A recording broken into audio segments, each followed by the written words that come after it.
I'm doing Jan Felix Jesus po, galing Nabua, Camarines Sur.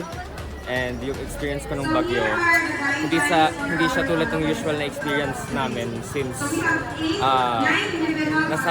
although knowing na medyo nasa lowland ang Nabua, medyo mataas yung bahay namin. So kapag may baha, hindi kami talaga usually masyado naapektuhan. Pero nung bagyong Pipito, hindi naman nanalasa yung bagyo sa strong winds. So bumawi yung bagyo sa rainfall and naging malala yung baha noon at inabot yung bahay namin. And ang only choice namin is lumipat sa kabilang bahay na under construction. So wala rin siyang bubong, walang bintana, and purely para siyang skeleton na hollow blocks lang. Pero yun, doon natin makikita siguro kung gaano talaga tayo ka-resilient. Kasi para sa akin, wala tayong idea kung gaano tayo ka-resilient kapag iniisip lang natin. So parang makikita lang natin yun at mararamdaman natin yun since innate yun sa atin. Kapag nandun na yung mismong kalamidad o sakuna or challenge na nararanasan natin.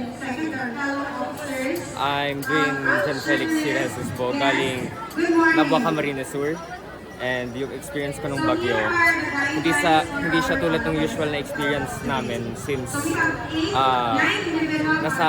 although knowing na medyo nasa lowland ang Nabua, medyo mataas yung bahay namin. So kapag may baha, hindi kami talaga usually masyado naapektuhan. Pero nung bagyong Pipito, hindi naman nanalasa yung bagyo sa strong winds. So bumawi yung bagyo sa rainfall and naging malala yung baha noon at inabot yung bahay namin. And ang only choice namin is lumipat sa kabilang bahay na under construction. So wala rin siyang bubong, walang bintana, and purely para siyang skeleton na hollow blocks lang. Pero yun, doon natin makikita siguro kung gaano talaga tayo ka-resilient. Kasi para sa akin, wala tayong idea kung gaano tayo ka-resilient kapag iniisip lang natin. So parang makikita lang natin yun at mararamdaman natin yun since innate yun sa atin.